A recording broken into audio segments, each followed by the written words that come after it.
In the midst of uncertainty and turmoil, America's support for Israel's security must be rock solid.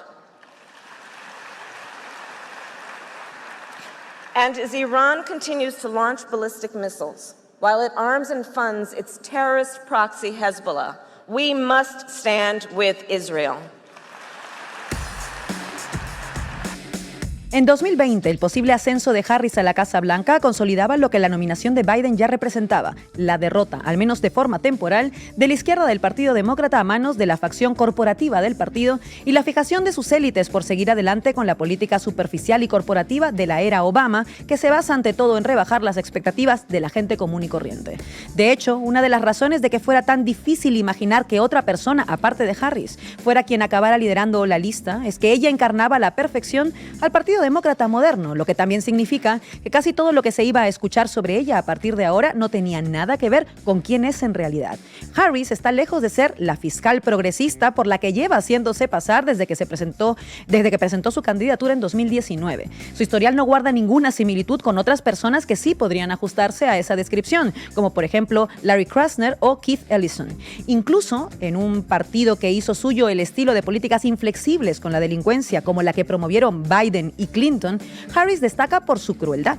Luchó por mantener a gente inocente en la cárcel, bloqueó las indemnizaciones a personas injustamente condenadas, defendió que los delincuentes no violentos permanecieran en la cárcel y siguieran trabajando como mano de obra barata, ocultó pruebas que podrían haber liberado a numerosos detenidos, intentó desestimar una demanda para terminar con el régimen de aislamiento en California y negó la operación de reasignación de género a presos transexuales. Un informe reciente detalló cómo casi se le acusa de cometer desacato al tribunal por resistirse a una orden judicial que decretaba la liberación de presos no violentos y que un profesor de derecho comparó con la resistencia del sur de Estados Unidos a las leyes disgregadoras de los años 50.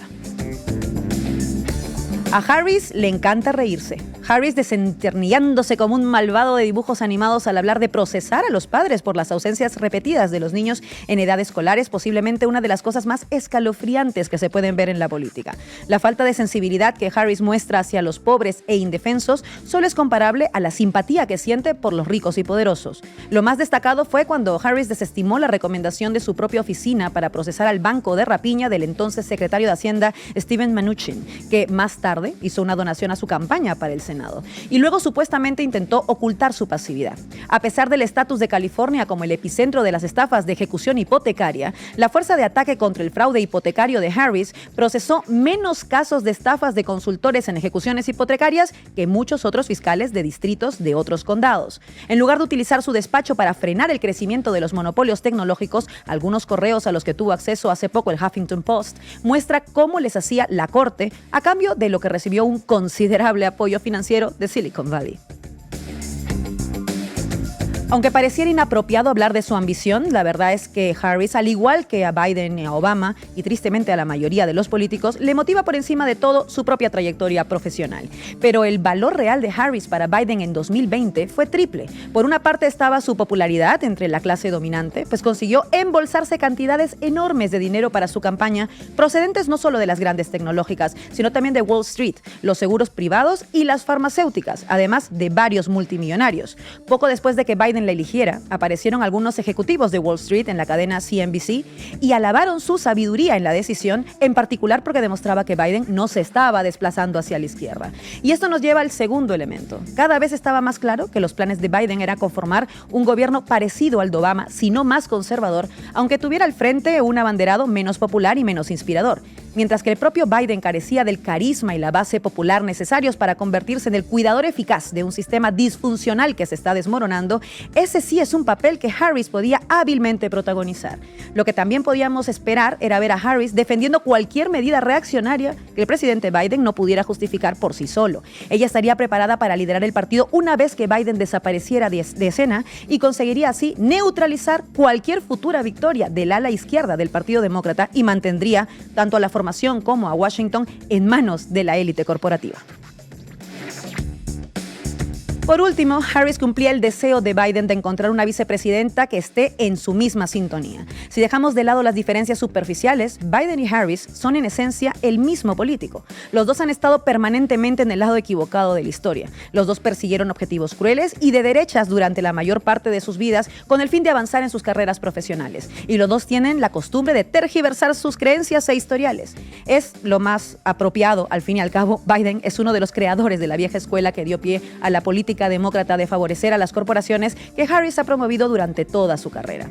Esto escribía Branko Marcetic el 12 de agosto de 2020 en la revista Jacobin, un día después de que Kamala Harris fuera elegida candidata a la vicepresidencia por Joe Biden. Hoy en La Base Comanche respondemos a una pregunta clave para los Estados Unidos.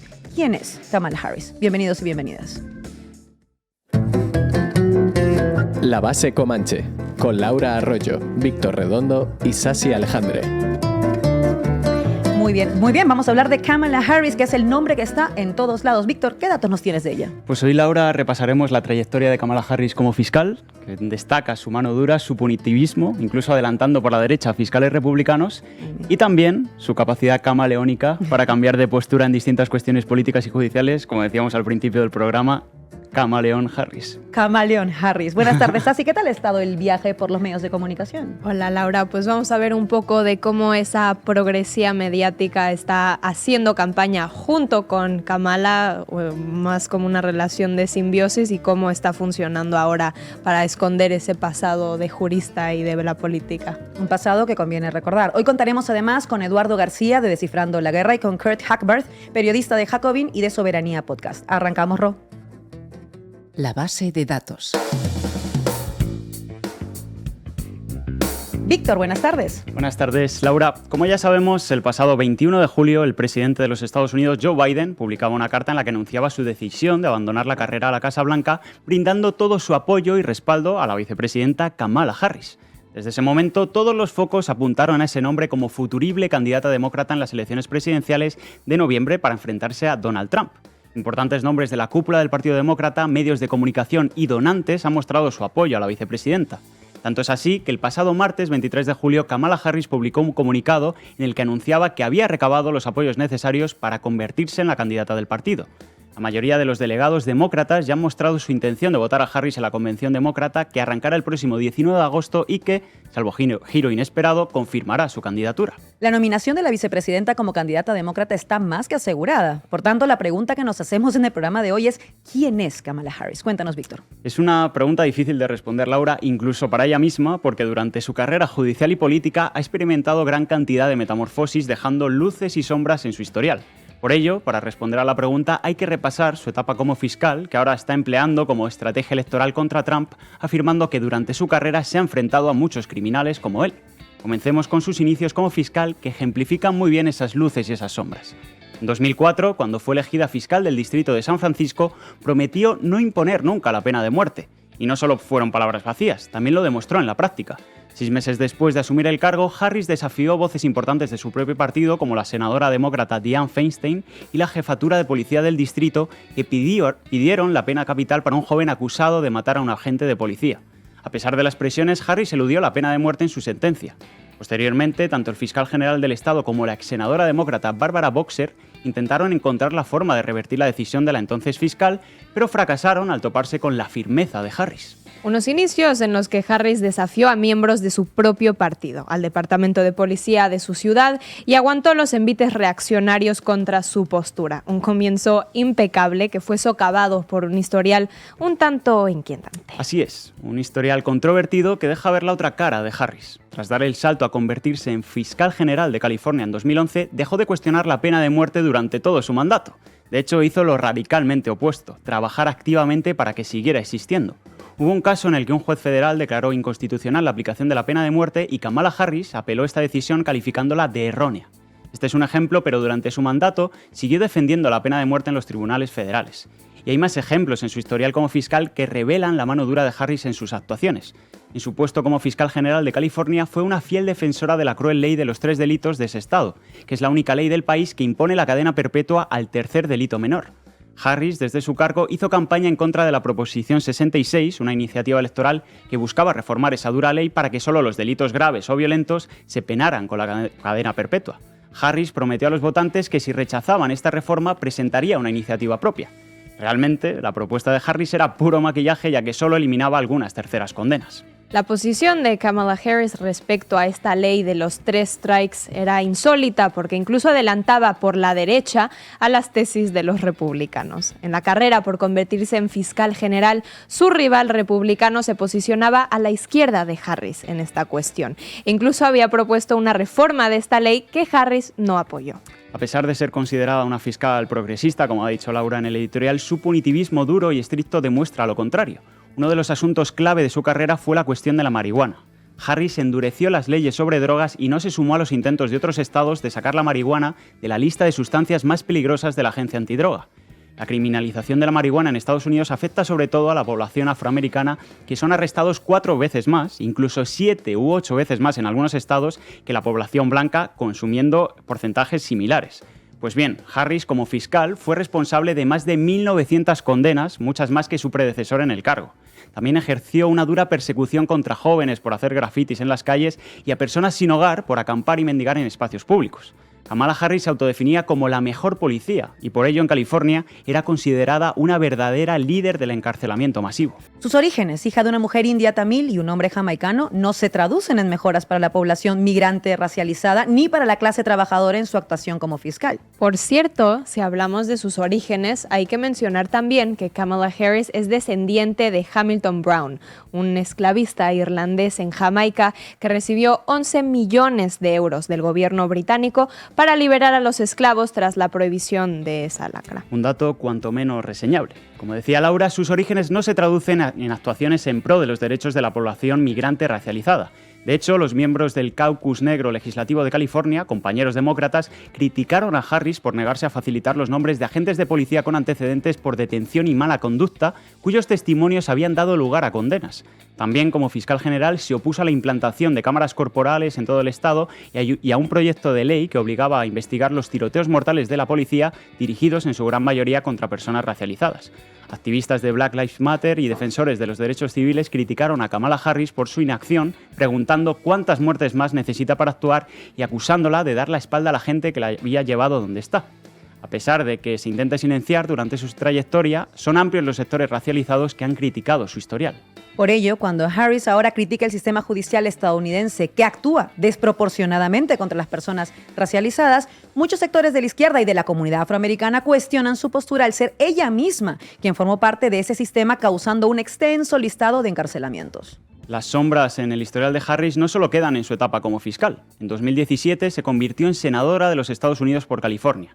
Un salto facilitado por sus estrechos lazos con las élites de Silicon Valley y que provienen desde los comienzos de su vida profesional. En 2010, cuando aspiraba a ser fiscal general de California, Kamala Harris visitó la sede de Google y les tendió la mano, mostrándose como una figura moderada que se oponía a la obstaculización del Estado en el crecimiento y desarrollo de las empresas. Y poco después, el gigante tecnológico y su abogado principal donaron $13,000 a su campaña, el máximo permitido. Sus vínculos con los grandes poderes tecnológicos y su falta de mano dura, esta vez sí, con el sector, facilitó que llegaran donaciones de multimillonarios como Reid Hoffman, cofundador de LinkedIn, John Doerr, inversor en Google, Sheryl Sandberg, es directora de Meta, o Johnny Ive, es alto ejecutivo de Apple, y así una larga lista de donantes. Estos vínculos han influenciado en su falta de pronunciamiento sobre las medidas antimonopolio que pretenden poner freno a los gigantes tecnológicos, a pesar de que la actual administración, de la que es vicepresidenta, haya endurecido sus políticas contra estos monopolios tecnológicos. Siguiendo su etapa como senadora, podemos ver, al igual que en su etapa como fiscal, luces y sombras. En 2017 apoyó la propuesta estrella de Bernie Sanders, Medicare for All, que buscaba implementar un sistema nacional de sanidad público que sustituyera a los seguros privados y ofreciera atención sanitaria gratuita a la población. Pero, como en toda su carrera, las luces traen después sombras. Durante la campaña electoral de 2020, Harris evitó apoyar el Medicare for All y propuso su propio plan en el que daba predominancia a los seguros privados. Esa doble cara de Harris, ese juego de trileros, apareció recientemente con la comparecencia de Netanyahu en el Congreso de los Estados Unidos.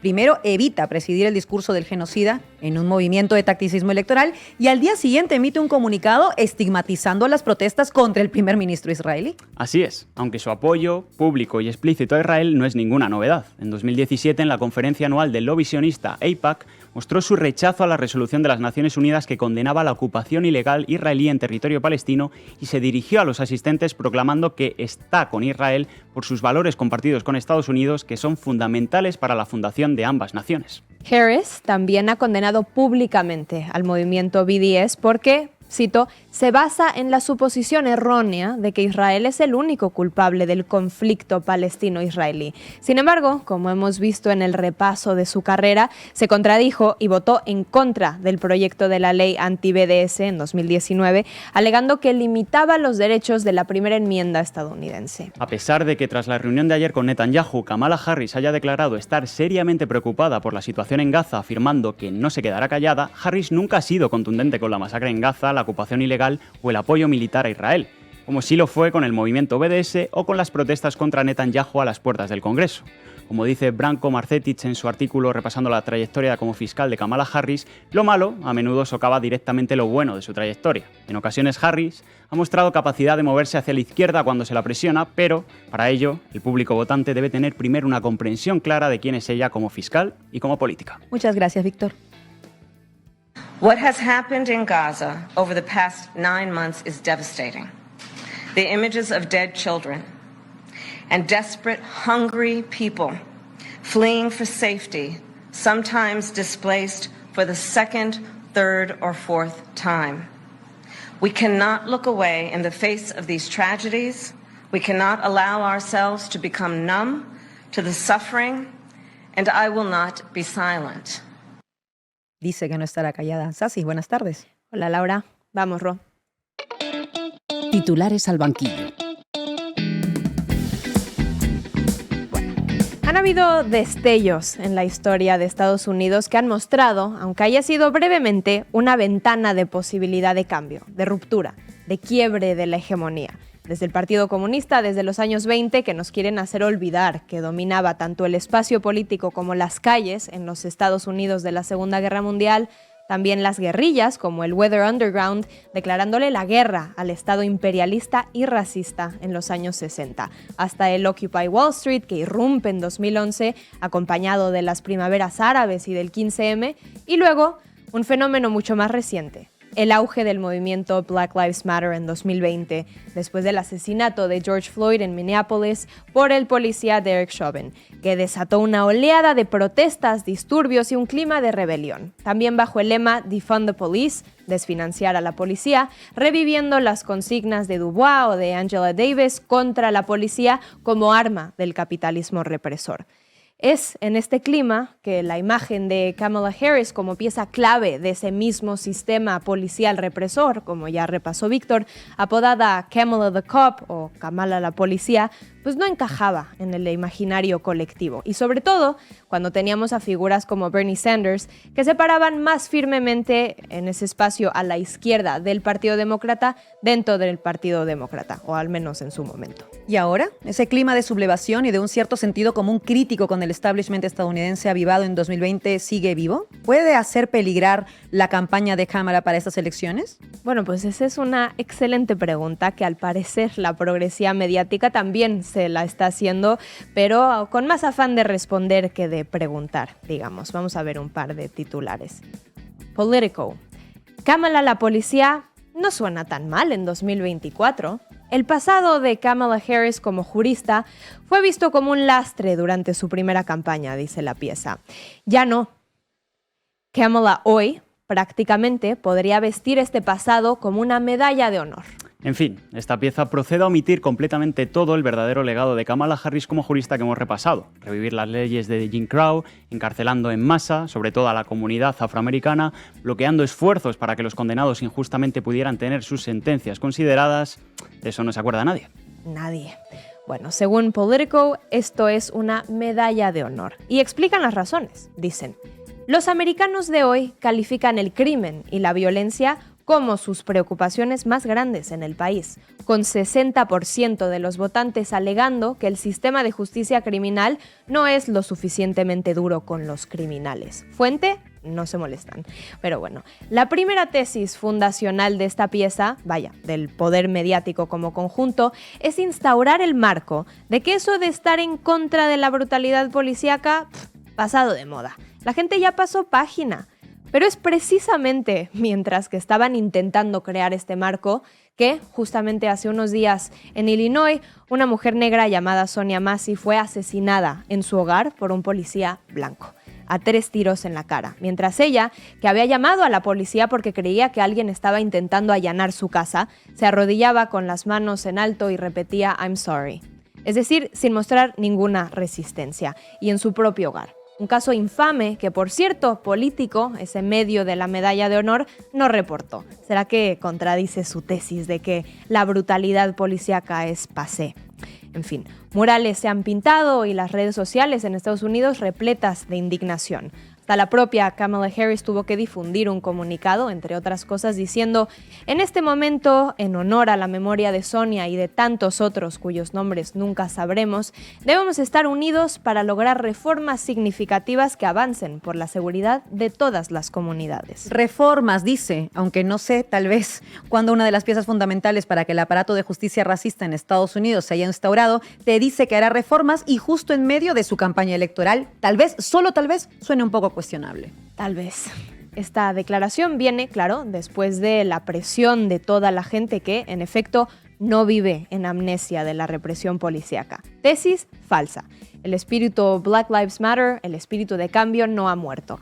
Pero esto no es más que ese discurso fundacional del aparato socialdemócrata extremocentrista desde, valga la redundancia, la caída de la Unión Soviética. Reforzar la tesis de que lo revolucionario ha pasado de moda, que lo vanguardista, lo cool en el siglo XXI es la ley y el orden.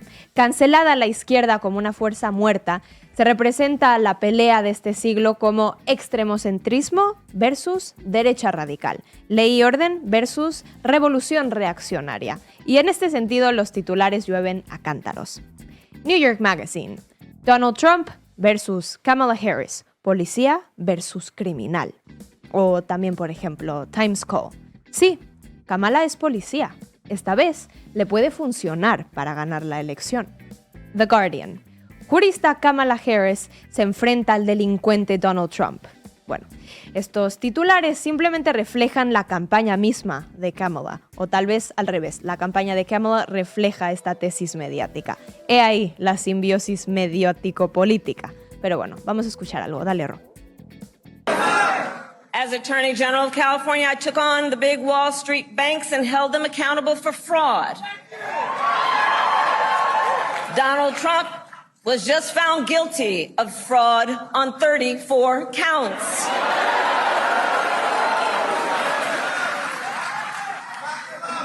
But let's also make no mistake, this campaign is not just about us versus Donald Trump.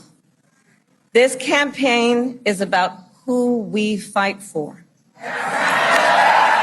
This is about who we fight for. Ya no hace falta explicar de qué va toda esta estrategia porque ya lo hizo muy bien Víctor, en fin. El primer rally presidencial de Kamala Harris dice: yo combatí a los agresores sexuales. Trump es un agresor sexual. Me enfrenté a los grandes bancos de Wall Street y les hice rendir cuentas por fraude. Donald Trump acaba de ser declarado culpable de fraude en 34 cuentas. La heroína del pueblo. ¿Quieren confirmación? ¿No escuchan esos aplausos y exclamaciones en coro como de programa de comedia de los años 80? Pues sea ahí la prueba. Apoyo popular le llaman. Ahí lo tienen. Mientras que la campaña de Trump es ser el mártir revolucionario, Kamala es la justiciera de la ley y el orden. Si hay una dinámica en juego durante estas elecciones, esa dinámica puede ser Batman vs. Joker. ¿Recuerdan cuando salió la película de Joker y todos los reaccionarios fueron en masa a compararlo con Trump? Ese revolucionario malentendido, una figura de outsider tratando de derrocar al Estado omnipotente, es irreverente, rupturista, radical. Pues Kamala está adoptando la figura, digamos, de Batman, esa justiciera vigilante que, ya con el poder, ayuda a la policía desde fuera a atrapar a los maleantes, a los rebeldes. No es una policía cualquiera, no. Es mejor que eso. Lleva la justicia sobre sus hombros. Solo ella. Yo derroté a los depredadores de todo tipo. Yo. Decía ya Walter Benjamin que el fascismo es la introducción de la estética en la política del espectáculo. Y como dignos creadores de Hollywood, la jungla política estadounidense no hace más que reflejar esto. Porque, no nos olvidemos, aunque arquetipos cinematográficos opuestos, ambos, Trump y Kamala, son esos, personajes del establishment, que por debajo comparten bocado. Pero en esto del espectáculo, vamos al siguiente eje de la campaña para Kamala Harris. Espectáculo para los Zillennials. Gen Z, como les dicen los yankees. Ahí va. The Guardian. Antes no iba a votar, pero ahora sí. Votantes de la Gen Z hablan sobre lo que piensan de Kamala Harris y procede a citar a jóvenes. Yo creo que ella es la única que hace sentido. Kamala va a obtener los votos que Biden no podía obtener. Voto negro, asiático, latino, femenino, LGTBI y joven. Ella representa más progreso e igualdad que un viejo blanco y si gana será histórico. El Partido Demócrata necesita un movimiento arriesgado y creo que ella es justo lo que necesitamos. Tengo tanta pasión y esperanza renovada ahora que Kamala es la candidata apoyada. Ella hizo historia cuando fue elegida como vicepresidenta y creo que puede volver a hacer historia. En fin, la pieza procede a citar otras opiniones, algunas bastante críticas, 2 de 9 específicamente, oponiéndose principalmente al hecho de que Kamala haya sido elegida candidata no por los votantes, sino por delegados. Pero la intención de la pieza es clara, perfilar a Kamala como la candidata de la juventud. Vamos a ver otro más. Otro de Politico, que tiene su maquinaria en marcha para esta campaña. Kamala Harris, la reina de los memes de la generación Z. Otro. USA Today. El verano Brat de Harris ha capturado la atención de la Gen Z. Solo funciona si votan por ella. Otro. Fortune. Kamala Harris está maravillando al voto cínico de la generación Z con los memes del árbol de cocos y Brat. Voto justiciero, check. Voto de la juventud cínica, check. Para los que estén perdidos sobre esto del árbol de cocos, yo también estaba. Ahí va. My mother she would give us a hard time sometimes and she would say to us, I don't know what's wrong with you young people. You think you just fell out of a coconut tree? You exist in the context. Bueno, este es un discurso de Kamala Harris en 2023 para la iniciativa Excelencia Educativa Hispánica, en el que, no sé, tratando de ser ocurrente y para explicar la importancia de invertir en educación para minorías, dice: mi madre solía decir, ustedes jóvenes creen que simplemente cayeron de un cocotero, pero existen en un contexto. Todos los medios republicanos se burlaron de ella, pero ahora, y según el análisis de la pieza del medio Fortune, para su campaña, Kamala está haciendo uso del tipo de comedia favorita de la generación Z, el humor autodegradante, o sea, reírte de ti mismo. Y bueno, ¿y el otro meme, eso de Brat? Pues Charli XCX, la cantante, acaba de sacar su nuevo álbum titulado Brat, algo así como engreída en inglés. ¿Y de qué trata el álbum? ¿De qué va esto? Esto dice USA Today: el álbum abraza una estética de estrella de pop desastrosa, priorizando la cultura nocturna, pero también ofreciendo letras introspectivas sobre envejecer, la feminidad, la pena y la ansiedad. Y bueno, resulta que después de que se supiera del apoyo de Biden a la candidatura de Kamala, Charli XCX, la autora del álbum, subió este tweet que dice, cito, Kamala es Brat. Y Kamala cambió toda la cuenta de X para su campaña a la temática Brat. Voto cínico de la generación Z, check. Pero el cinismo no es todo, y tanto Kamala como los poderes mediáticos lo saben. Como dijo ese joven para The Guardian, si Kamala gana las elecciones sería histórico. ¿Por qué? Es obvio, una mujer afroamericana que, como dijo este joven, puede ganar todos los votos que un hombre mayor y blanco como Biden nunca podría. Bueno, vamos a ver algo. ¿Qué ven en esta imagen? Es la última cumbre de la OTAN para celebrar sus 75 años en Washington. Esta foto inundó las redes, con, además de otros, un comentario mayoritario. Son todos hombres. Y es cierto, se cuenta ahí en ese mar de hombres 4 mujeres a lo mucho. Pero, ¿eso importa? Eso ya es para que cada quien lo decida. Pero hay un hecho indiscutible. Es la cumbre de la OTAN. Desviar el tema del rol de la OTAN en el imperialismo y el régimen de guerra activo desde la Guerra Fría, que ahora está apoyando y ayudando a asesinar a más de 49.000 palestinos, viéndolo como un tema de cuántas mujeres genocidas hay en la foto, bueno, es exactamente lo que están haciendo con la campaña político-mediática de Kamala Harris para estas elecciones. Una mujer afroamericana presidenta de Estados Unidos, histórico. No importa quién sea esta mujer afroamericana, incluso si ha perjudicado a esa comunidad. Importa que lo sea, que sea una mujer afroamericana. La introducción de la estética en la política. Y en cuanto a Kamala Harris, eso no es lo único histórico. También lo es el récord que rompió en recaudación de fondos para su campaña presidencial. $81 millones en 24 horas. MSNBC. Mujeres negras impulsaron un surgimiento masivo de donantes para Kamala Harris. Y procede. Parece que la era de Kamala Harris ha llegado. Otro. The Washington Informer. Mujeres negras se movilizan detrás de Kamala Harris después de que Biden se bajara de la carrera. Y otro. AP News. Estamos hechas para este momento. Mujeres negras se movilizan alrededor de Kamala Harris. Ojo, alrededor, no detrás. Esto es un esfuerzo colectivo. Estamos en esto juntas. Y procede a decir, somos hermosas, somos fuertes, somos capaces, estamos listas. Tenemos poder increíble en este grupo, dijo una participante del Zoom para esta pieza.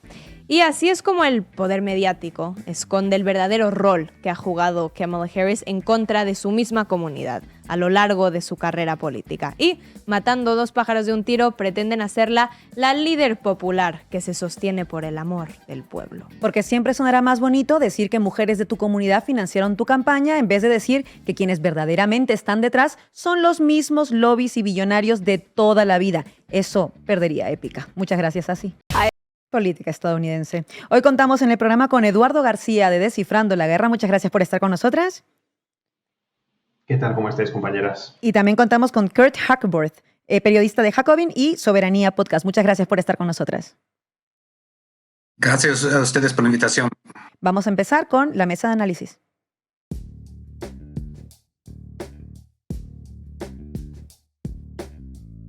Voy a plantear una pregunta para ambos, una pregunta sencilla, bueno, difícil de contestar, sencilla de hacer, pero que es un poco obvia para ambos. Empiezo con Kurt. Si tuvieras que definir en un mensaje, el perfil político de Kamala Harris con todo lo que hemos estado hablando, ¿cómo lo harías?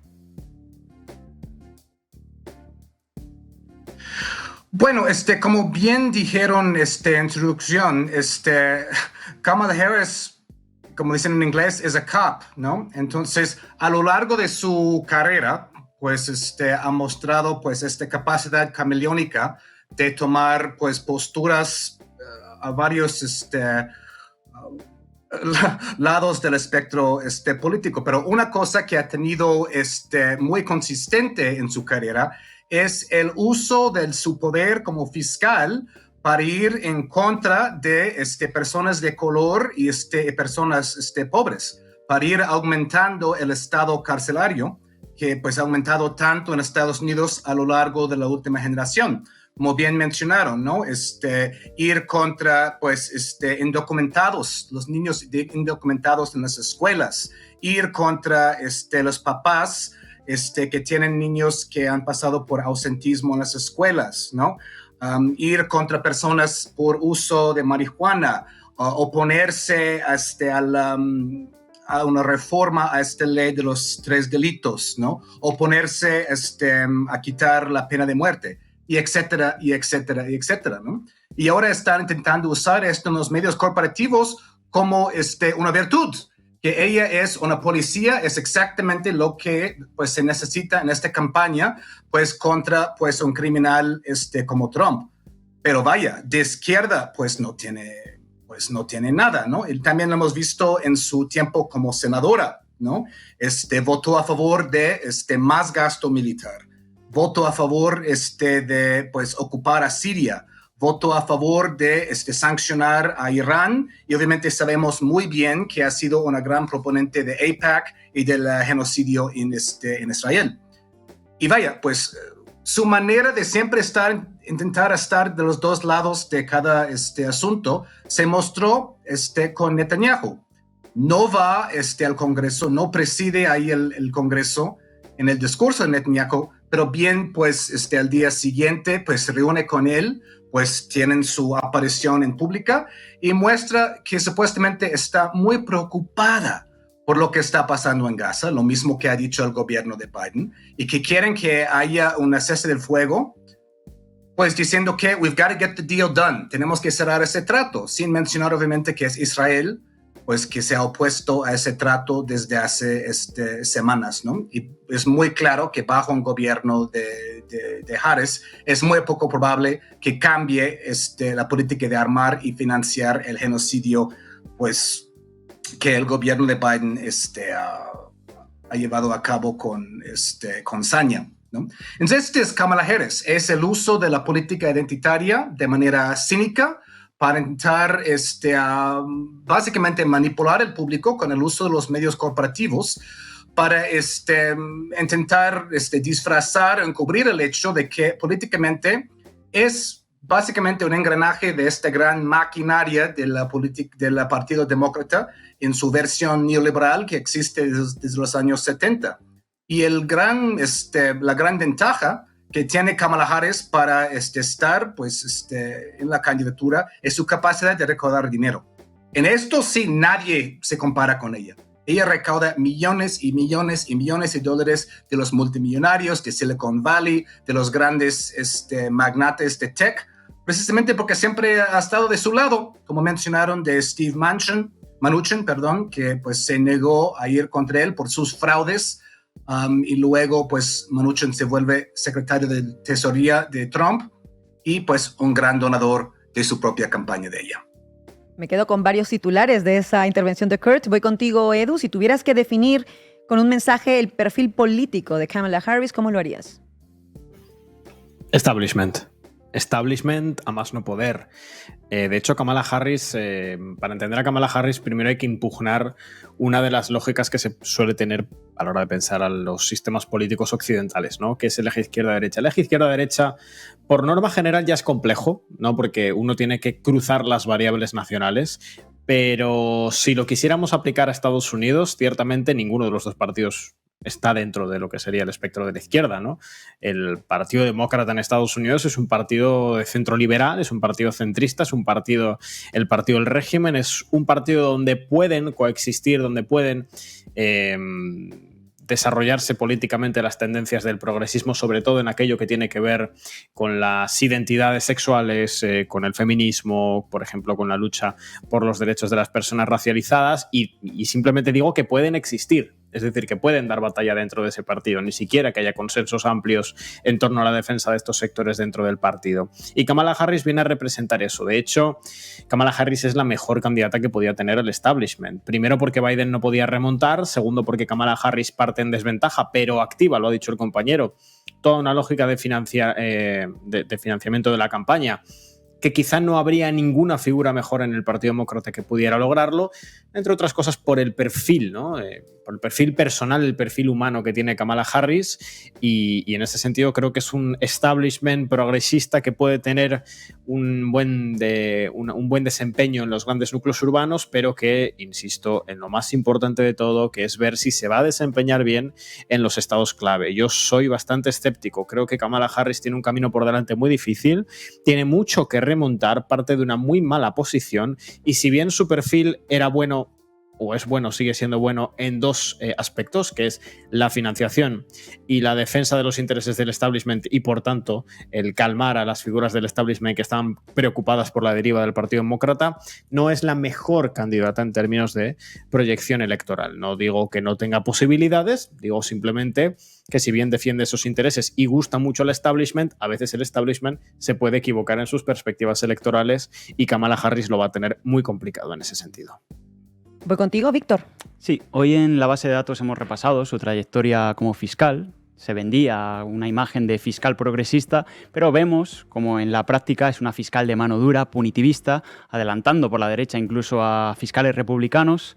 Entonces, esa capacidad camaleónica que ha demostrado Kamala Harris en su trayectoria como fiscal, ¿cómo se puede traducir en su papel político en caso de llegar a la Casa Blanca? ¿Qué Kamala Harris de las dos nos podemos encontrar, Kurt?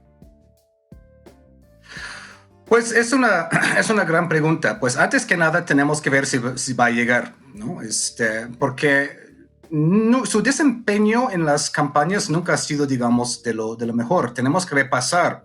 En su campaña para ser fiscal del estado de California, California siendo un estado muy demócrata, estado azul, como lo llaman en Estados Unidos, pues apenas ganó, ¿no? Es decir, apenas ganó en un estado muy demócrata. En 2020, cuando era precandidata en las internas del Partido Demócrata, se dio de baja antes de la primera elección primaria sin ganar un solo delegado, ¿no? Es decir, se desplomó en las preferencias y tuvo que darse de baja. Por eso la gran ironía ahora que todo el partido ya la está mostrando como la gran opción, ¿no? Cuando en 2020 no pudo llegar ahí por su propia campaña, ¿no? Tiene una tendencia de enredarse en sus discursos. Pues no hay que ir más allá de esa famosa entrevista que hizo con NBC, cuando ella pues estuvo encargada de la política migratoria de Biden. Fue incapaz de articular un discurso de qué es lo que el gobierno de Biden quería hacer de manera diferente en cuanto al asunto de migración. Y después de eso casi desapareció durante un año. Ha sido una vicepresidenta muy invisible, ¿no? Y muy poco popular, a pesar de la gran maquinaria ahora de los medios de hacerla parecer como la alternativa a Trump, ¿no? Esto en el marco del Partido Demócrata, que ya tiene 3 veces consecutivas de amañar las candidaturas, ¿no? En contra de la voluntad popular. Vimos lo de 2016, cuando el partido puso el pulgar en la balanza contra Bernie Sanders, como sabemos de WikiLeaks. 2020, cuando Barack Obama orquestó una serie de declinaciones de otros candidatos, Pete Buttigieg y Amy Klobuchar, para que justamente Joe Biden pudiera pasar al supermartes y cerrarle el paso a Bernie Sanders. Y ahora 2024, ¿no? Que arreglan detrás de puertas cerradas que Biden se iba a declinar y que Kamala iba a subir, ¿no? Así, el Partido Demócrata hoy día, ¿no? Si es que llega a la presidencia, yo veo pues una presidenta que tendría mucha continuidad con liberalismo, con esta estética de Benjamin que mencionaron, que pues ha manejado, ¿no? Una política imperialista, ¿no? En el asunto de Ucrania, en el asunto de Gaza, en ir subiendo tensiones contra China en el Pacífico, ¿no? En tener también una política de mano dura nacional y también contra la migración, ¿no? Recordemos que Kamala fue la que dijo, don't come, ¿no? No vengan a los migrantes. Es decir, nada más allá, ninguna política más articulada. No pudo articular otra cosa más que don't come, ¿no? Que no es una manera de manejar un asunto tan sensible y tan difícil, ¿no? Y si esto pasa, ¿no? Más gasto militar, más apoyo para la industria militar industrial, ¿no? Como siempre hacen los demócratas, pues tener cierta oferta nacional, pero siempre echarle la culpa a los republicanos en el Congreso que no se aprobó, ¿no? Entonces, seguir con pues la misma dinámica, ¿no? Vemos una creciente disparidad entre ricos y pobres, ciudades que parecen zonas de guerra, ¿no? Por la desindustrialización del país y la falta de apoyos, y también el uso de la mano dura que ella sabe, porque es Kamala Harris. Kamala Harris es a cop, es una policía.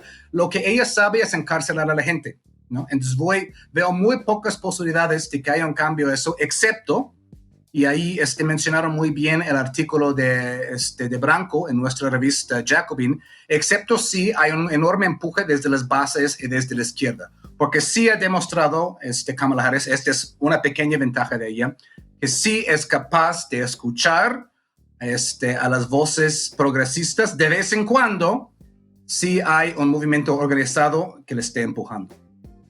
Edu, en la misma línea, ¿cuál de las dos fiscales, la fiscal progresista o la fiscal de mano dura adelantada por la derecha, por la izquierda, por los republicanos, nos vamos a encontrar en caso de que llegue a la Casa Blanca?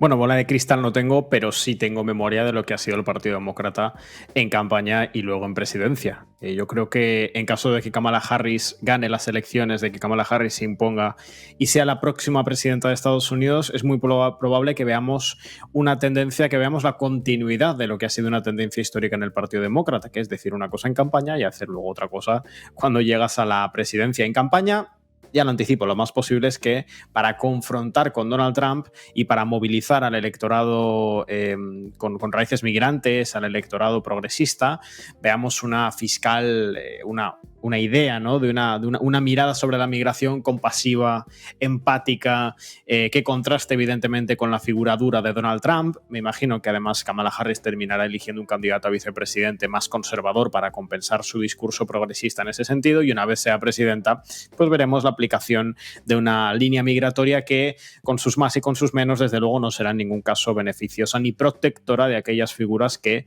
por las tendencias internacionales automáticas del propio capitalismo, sobre todo en América Latina, se ven forzadas a migrar a Estados Unidos en busca del sueño americano, que después, por las propias leyes migratorias estadounidenses, se les es negado sistemáticamente. Eso es lo que yo creo que vamos a ver. Y además no sería la primera vez. Recordemos que el propio Barack Obama, que llega a la presidencia en su momento con el hecho de ser negro como una de sus grandes señas de identidad, el hecho de venir a representar al sector afrodescendiente, a los sectores negros en Estados Unidos, aplica unas políticas migratorias que, si bien no son las políticas de Donald Trump, desde luego no son en ningún caso políticas compasivas, políticas de apoyo a la integración y sobre todo al apoyo económico de los migrantes, ni mucho menos además la política exterior de Barack Obama fue compasiva con las periferias, fue compasiva con América Latina para permitir, para consentir el desarrollo de los sistemas económicos en América Latina, para consentir que América Latina deje de ser una región periférica y por tanto pueda trazar sistemas de desarrollo económico nacional autocentrado que limiten la cantidad de personas que se ven forzadas a migrar hacia Estados Unidos.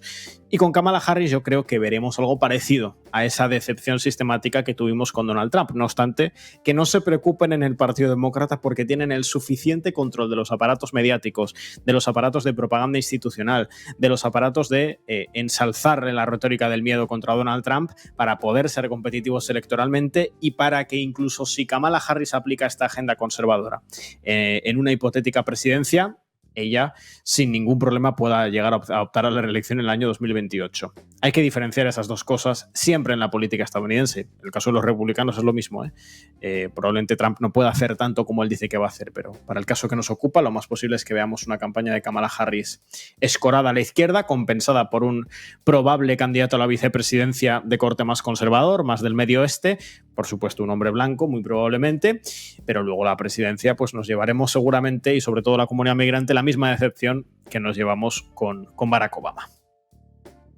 Bueno, pues hola a los dos, gracias por acompañarnos.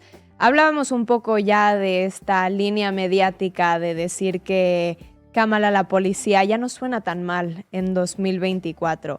¿Cómo creen que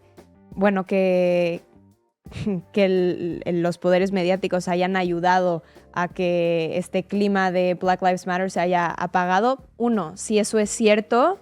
Y bueno, dos, ¿qué clase de votantes va a obtener Kamala Harris? Ese movimiento ACAB y movimiento BLM, ¿se va a ir con ella? ¿Se va a ir con un tercero? ¿No va a votar?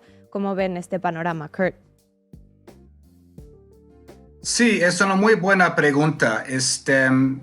Vaya, las encuestas desde pues la declinación de Biden, pues no hay un retrato claro ahí, ¿no? Algunos muestran que Kamala va arriba de donde está Biden, otros muestran que está ligeramente más abajo, ¿no? Obviamente sabemos que en Estados Unidos, pues porque tiene un sistema electoral absurdo o anticuado, pues no cuentan nada las encuestas nacionales, sino pues un puñado de estados clave, ¿no? Los famosos swing states, ¿no? Los demás estados no importan, ¿no? Son unos cuantos estados clave donde ella tiene que ganar, ¿no? Entre ellos Pennsylvania, Michigan, Wisconsin, Virginia, Carolina del Norte, ¿no? Unos cuantos. Y eso es donde hay que ver si su apoyo sube, ¿no? Supuestamente hay cierto movimiento entre la población afroamericana y la población latina. Ha ganado unos cuantos puntos ahí, no así entre la población blanca del país.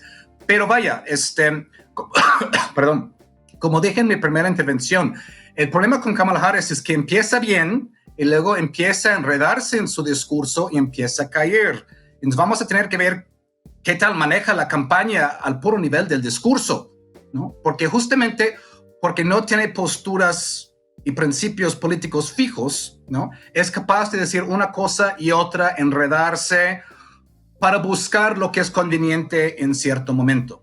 Ahora bien, en cuanto a Black Lives Matter, este movimiento no se ha muerto para nada, por más que van a intentar cooptar, coaccionar el movimiento diciendo que, claro, todos van a votar por la mujer afroamericana. De hecho, no.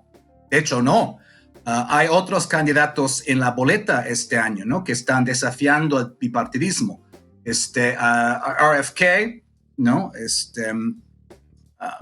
Kennedy ahí, que pues tiene una oferta nacional más a la izquierda, aunque su política en cuanto a Gaza es igual de genocida. Tenemos al académico afroamericano Cornel West, que se está postulando como candidato independiente. Y la candidata del Partido Verde, Jill Stein, es su tercera candidatura, y este año pues está realizando una campaña fuerte, ¿no? No tiene posibilidades de ganar, lamentablemente, pero la meta es llegar al 5% de la votación nacional, pues que abriría el partido a recibir financiamiento público para ir construyendo y ir creciendo el partido. Y lo importante de Jill Stein es que a ella la hemos visto en las protestas contra Gaza, ¿no? En medio de esta brutalidad policíaca que has mencionado, ¿no? Siendo arrestada, estando ahí en estas primeras líneas, ¿no? Que es un enorme contraste con Kamala Harris, que aunque salió con un discurso ayer que dice que pues hay que buscar una cese al fuego en Gaza, pues ha estado en el bolsillo del lobby israelí toda su carrera, ¿no? Entonces la gran pregunta es, ¿qué va a pasar en otoño? ¿No? En agosto, pues se va a realizar la convención demócrata en la ciudad de Chicago, con suma ironía histórica, la misma ciudad, ¿no? Que anfitrionó la convención demócrata en este fatídico año de 1968, en medio de todas las protestas contra la guerra en Vietnam. Luego, pues, vuelve a arrancar el semestre de las universidades, ¿no? Y, pues, es muy probable que, pues, vuelvan a arrancar también las protestas estudiantiles contra el genocidio en Gaza. ¿Qué va a decir Kamala Harris al respecto? ¿No? Es decir, ¿cómo va a intentar manejar esta situación? Es muy probable, como dice el compañero, que va a manejar un discurso más hacia la izquierda en campaña, solo para abandonarlo si es que llega al gobierno. Pero en este caso, con las protestas tan fuertes, ¿no? Lo vimos en el discurso de Netanyahu ayer en las calles, este truco no va a funcionar tan fácilmente, de decir una cosa en campaña y otra cosa en la presidencia, sobre todo porque ella necesita el voto joven. Biden gana en 2020, pues en gran parte por su amplio margen entre el voto joven, muchos que apoyaron a Bernie Sanders, pero bueno, tragaron saliva y votaron por Biden. Si esto no pasa esta vez y se sigue perdiendo, por ejemplo, el voto árabe en el estado de Michigan y no recupera suficientes votos entre minorías, pues la cosa pinta muy difícil para ella.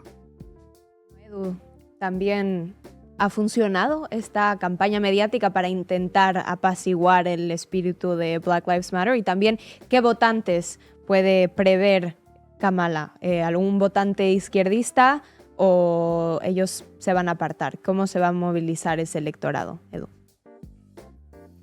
Bueno, para mí esa es una de las grandes incógnitas. De hecho, hay algunos de los estados clave como Georgia donde la comunidad negra es bastante importante y electoralmente puede ser decisiva.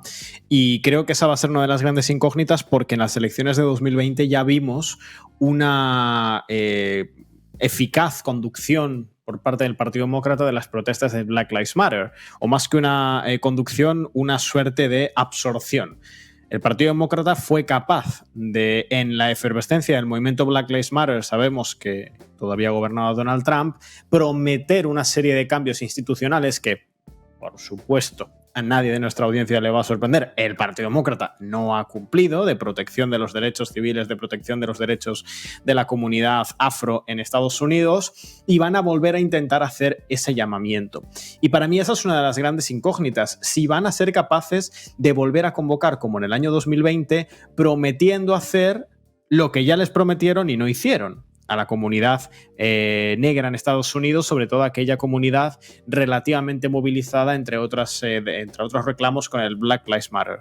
Y yo creo que, curiosamente, el Partido Demócrata vuelve a tener opciones de movilizar a pesar de la decepción. Y en ese sentido al Partido Demócrata le viene muy bien que Donald Trump sea el sea el candidato del Partido Republicano. Porque al final los sectores movilizados de la comunidad negra en Estados Unidos, los sectores que se sienten representados, fuertemente representados por las demandas del movimiento Black Lives Matter y de otros movimientos, si bien son evidentemente muy críticos con el Partido Demócrata, ya lo eran de hecho en 2020, y lo son hoy en mayor medida por la decepción que ha supuesto el gobierno de Joe Biden, pueden volver a verse movilizados por el mismo discurso que en el año 2020, y no porque sean particularmente inocentes, ¿no?, sino todo lo contrario, porque incluso aunque asuman que el Partido Demócrata les ha traicionado, e incluso aunque asuman que el Partido Demócrata les va a volver a traicionar, que es el análisis que muchos de ellos van a hacer, incluso en esa circunstancia pueden decir, pero es que lo otro es Donald Trump.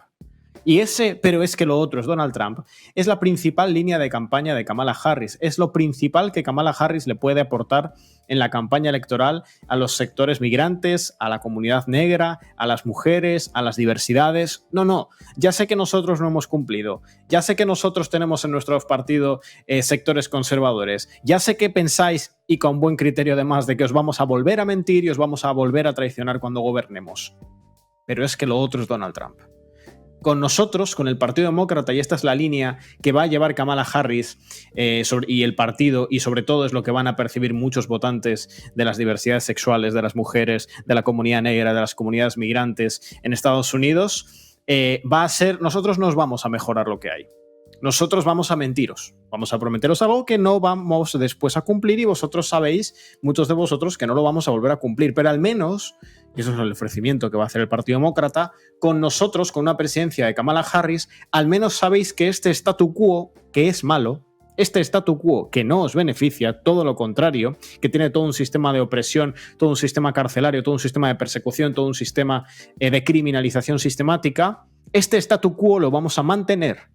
Evidentemente, a cualquiera de nosotros esto nos puede escandalizar, ¿no? Que una propuesta implícita de campaña sea vamos a mantener el sistema de opresión y criminalización que atenta contra vuestros propios derechos. Pero claro, si la frase siguiente es nosotros, el statu quo racista, el statu quo de la opresión y de la criminalización en Estados Unidos, o aquel que lo quiere duplicar, aquel que lo quiere profundizar, aquel que lo quiere institucionalizar en mayor medida, pues va a haber muchos sectores de Black Lives Matter y de otros movimientos sociales, incluso de aquellos sectores que están comprometidos con el fin del genocidio del Estado de Israel contra el pueblo palestino, que de nuevo con la nariz tapada vuelvan a votar al Partido Demócrata. Esa capacidad de movilización que ya logró el Partido Demócrata en 2020, no seamos ingenuos, en 2020 muchísimos militantes de todos estos espacios políticos en Estados Unidos ya sabían que el Partido Demócrata les iba a mentir. Es decir, el Partido Demócrata no es un partido nuevo y estos sectores no llevan militando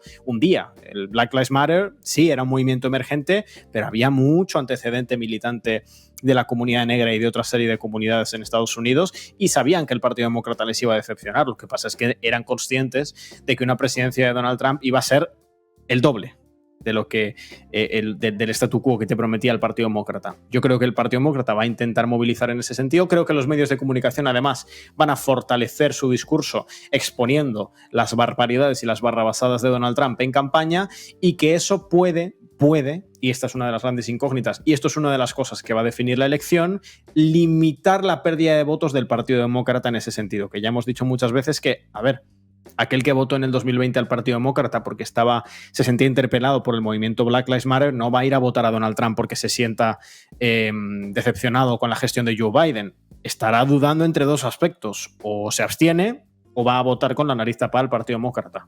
si el Partido Demócrata consigue una movilización de esos sectores similar a la que consiguió en 2020, puede tener opciones serias de remontar en esos estados clave, sobre todo, por ejemplo, en Georgia, por parte de Kamala Harris. Para ambos un poco en clave interna del Partido Demócrata. ¿Qué significa el momento, si queremos, Kamala Harris? ¿Qué significa en materia de lo que tiene que ver con ese ala a la izquierda dentro del Partido Demócrata, que en su día tuvo a rostros fuertes como Bernie Sanders o como Alexandria Ocasio-Cortez también? ¿Qué significa el momento Kamala Harris, que ella sea la candidata ahora? ¿De alguna manera se firma la defunción o se consuma una suerte de renuncia de ese sector a la izquierda dentro del Partido Demócrata? Kurt. Sí, en mi humilde opinión, la ala izquierda del Partido Demócrata ha jugado este momento bastante mal, ¿no? Primero, Alexandria Ocasio-Cortez y Bernie Sanders apoyaron a Biden hasta el último momento, ¿no? Intentando básicamente sostenerlo en la presidencia, ¿no? Con esta idea de que, pues, Biden en un segundo periodo, pues ya iba a desempolvar todas las reformas progresistas que no aprobó en su primer periodo, o los aprobó de manera temporal durante la pandemia y luego se desarticularon por completo, ¿no? Como crédito para niños y esta extensión del programa Medicaid de sanidad médica para los de bajos ingresos, ¿no? Hubo unas reformas que posibilitó esto de manera temporal durante la pandemia, pero luego pues se volvieron a quitar. Entonces, pues vemos a Ocasio-Cortez y Sanders apoyando a Biden hasta el amargo fin, a pesar de su política en cuanto a Gaza, ¿no? En cuanto a su apoyo restricto al genocidio. Luego, incluso cuando ya era evidente que las bases del Partido Demócrata, incluso sus mismas bases de izquierda, pensaban que Biden tenía que irse, ¿no? Sí fue un golpe palaciego contra Biden, pero es decir, las bases ya lo habían abandonado, ¿no? Desde centro, incluso desde izquierda, ¿no? En el partido. Entonces, luego, en lugar de exigir que Kamala pues, les diera algo, prometiera algo, aunque fuera retóricamente, brincan en el transcurso de 24 horas directamente al barco de Kamala Harris, otra vez sin exigir nada, ¿no? Entonces estaban con todo a favor de Biden y ahora pues están con todo a favor de Harris, ¿no? Sin exigir nada. Por eso digo, me da mucha tristeza la incapacidad de la izquierda en Estados Unidos, la izquierda dentro del Partido Demócrata, bien entendido, su incapacidad de hacer política. Es decir, de hacer política en el sentido de, pues, negociar, buscar concesiones, buscar jalar algo para tu lado, ¿no? Nada más, en lugar siquiera de buscar presentar un candidato de izquierda en una convención abierta, ¿no? No iba a ganar, porque la vasta mayoría de los delegados en la convención, pues, eran delegados que ya, pues, habían prometido su lealtad a Biden. Entonces no iban a apoyar a un candidato de izquierda. Pero por lo menos para hacer una muestra de fuerza, esa es la izquierda que casi gana la candidatura en 2016 con Bernie Sanders, excepto por la intervención de la jerarquía del partido. Esa es la izquierda que casi gana en 2020 y hizo falta un par de declinaciones al último momento antes de las primarias de supermartes. Luego en 2024, ¿dónde están? En ninguna parte. Entonces yo creo que han jugado muy mal este momento. Entonces ya no están en posición de exigir mucho de Kamala Harris, ¿no? Ni siquiera un compañero de fórmula de izquierda.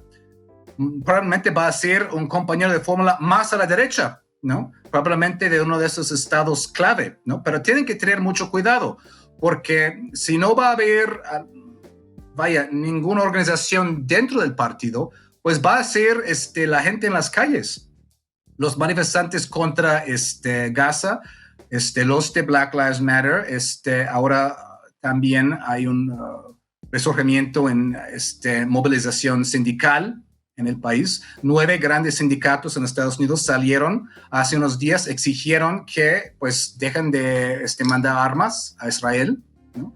Esto es un tipo de unidad dentro de los sindicatos que no hemos visto en Estados Unidos en un buen de tiempo. Entonces la movilización va a tener que venir desde allá, ¿no? Porque dentro del partido, pues lo que se llama the squad, que es este puñado de diputados de la izquierda dentro del partido, pues brillan por su ausencia.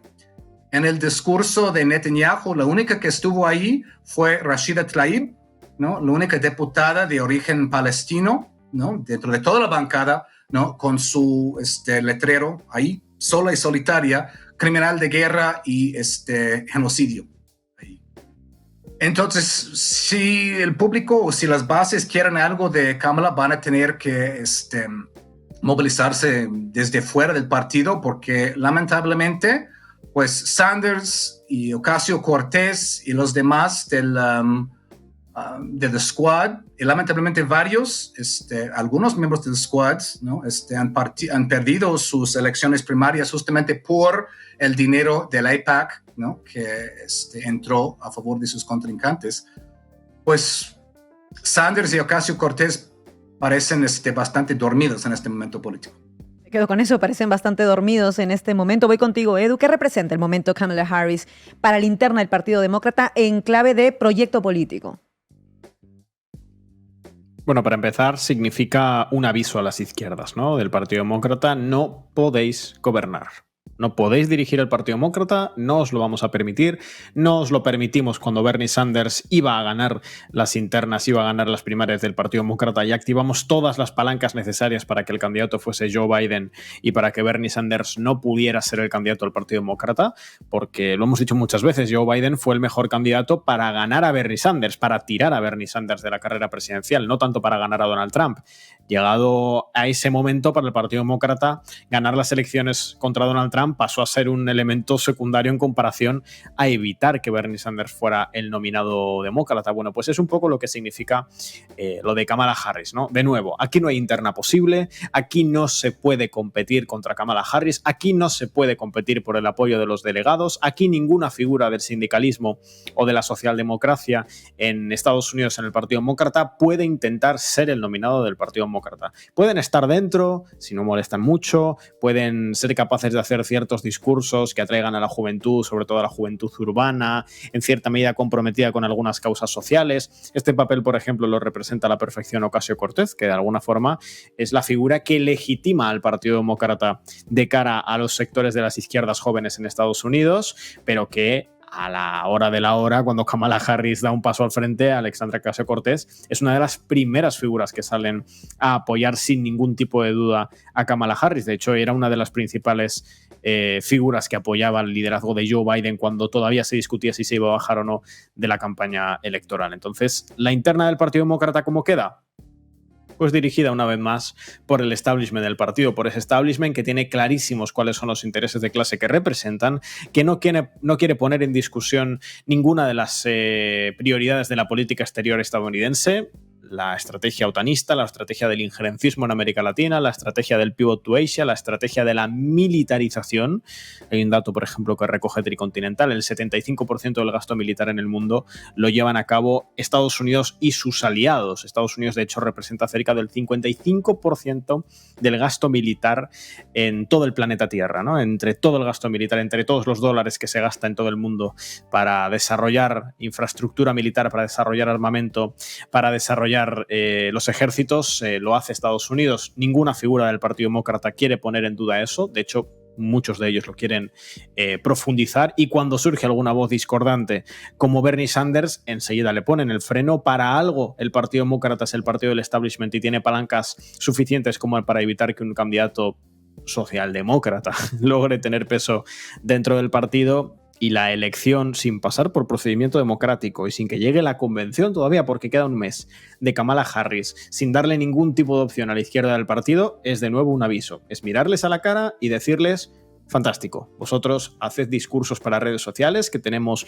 un sector de la juventud de izquierdas que conquistar electoralmente para luego decepcionarles y 3 años después volver a convencerles para volver a decepcionarles otra vez, pero más allá de eso no hagáis gran cosa. No queremos sindicatos fuertes, no queremos una izquierda fuerte en el Partido Demócrata, en ningún caso vamos a permitir que nadie cercano a la socialdemocracia ni a hablar al sindicalismo pueda ser el nominado de nuestro partido y, por tanto, pues con vuestro pan os comáis la candidatura de Kamala Harris, porque más allá de tener cierto tirón en redes sociales, no se os va a permitir. Eso es lo que nos dice la interna del Partido Demócrata, sobre todo en relación a las izquierdas en Estados Unidos. Kurt Hackbarth, periodista de Jacobin y Soberanía Podcast, y también Edu García de Descifrando la Guerra. Muchísimas gracias por haber estado con nosotras en La Base Comanche. Y nosotras llegamos ya al final del programa. Y ya que hablábamos al inicio de que se la podría llamar en lugar de Kamala Harris, Camaleón Harris, los dejamos con un tema de Culture Club, Karma Chameleon. Hasta el próximo viernes.